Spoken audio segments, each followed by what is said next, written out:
into their neck, creating a wedge-like effect that we can choke them, strangle them, as long as we can bend the back of the head. The high risk position would be, I have a chin strap, because again, every guillotine variation begins with a chin strap. That's basically the pit stop position there. And when it's time to go, we weave this hand deep and high and get our wrist as high as possible. When we get the wrist high, it creates a wedge next to their neck here. And when we pull their arm close, they cannot retract that arm. It's the most dangerous variation because they cannot hand fight.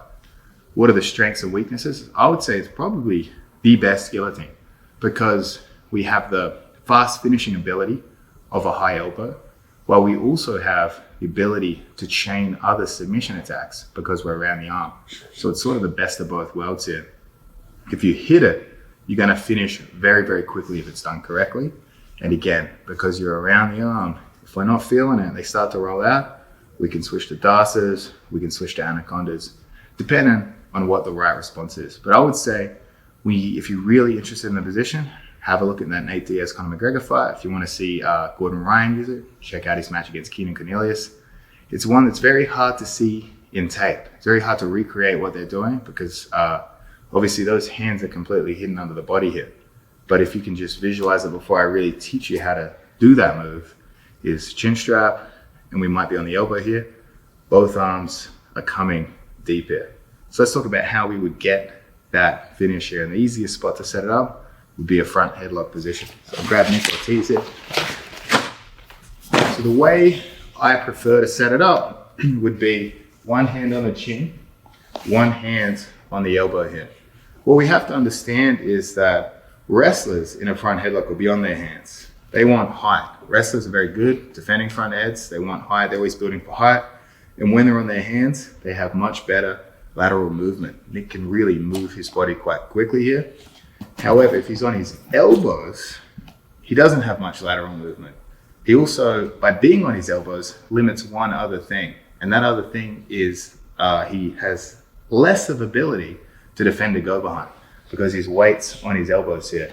So if we were to transfer our weight on top, very easy to hit a go behind. If Nick's on his hands here, and I were to try to hit a go behind, you can see he's just gonna lift that up and block me with an underhook, no matter which side we went to here, right? If he's on his hands, we come around, he blocks it. What you'll see is jiu-jitsu guys are always on their elbows, right? Because what we're most concerned about in jiu-jitsu is getting finished. And when Nick's on his elbows here, that means he can keep weight on his elbows and his hands are free to fight. If I come around Nick's neck here, he remains on his elbows so he can hand fight.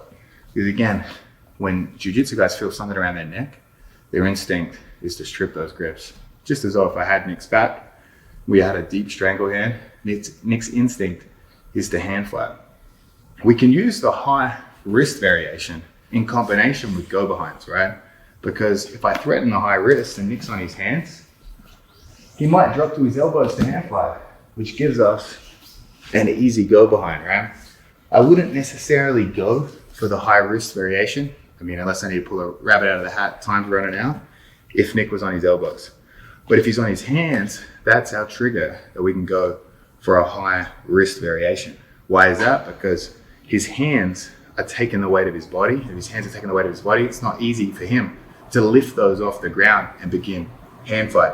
So let's take a look at the way we would finish this, right? So I have my chin strap and I have control over Nick's elbow here. I control the elbow and I don't control the armpit because if I wanted to return Nick to the mat here, it's easier, if you look at my left hand, to pull his elbow down and start stretching it forward. Again, if we did it on this side, I pull at the elbow, I try to pull his bicep to his ear, and I can start to stretch him out.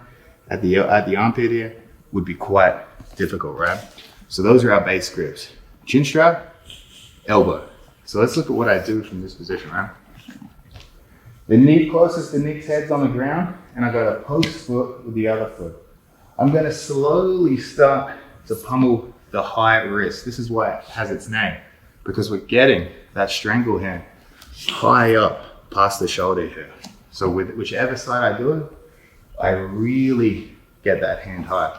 A little trick to get it high is to start turning your thumb to them. If we start coming straight up, it's very difficult. Another trick is a trick called the hollow body principle, right?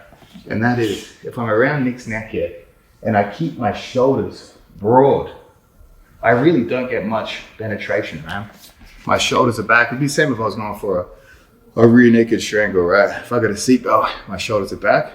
That's about as deep as I can reach. If I bring my shoulders forward, I can reach all the way behind my back.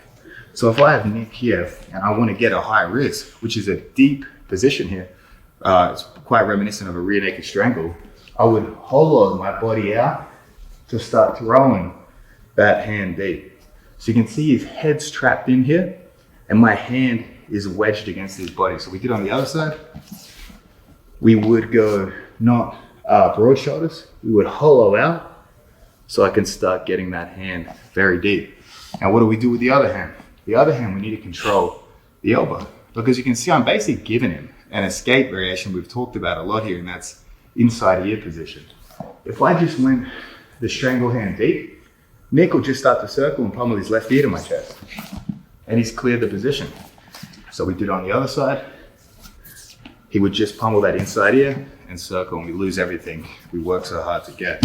So what we need to do is control the opposite armpit.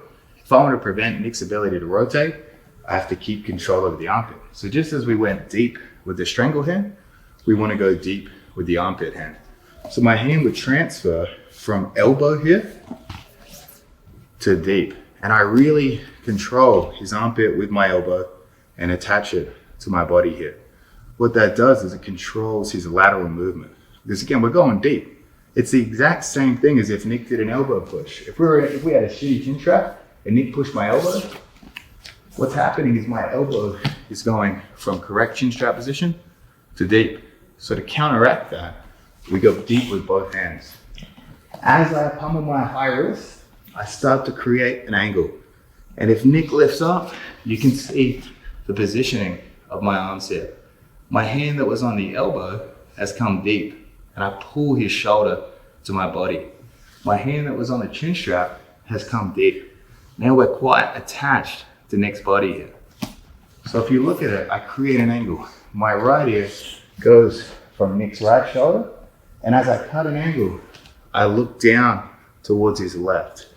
So we don't do what people do to set up a DAS, where they switch knee positions and come deep. We simply pivot on the knee closest to the head. And that's how we look down the shoulder line while maintaining our height advantage.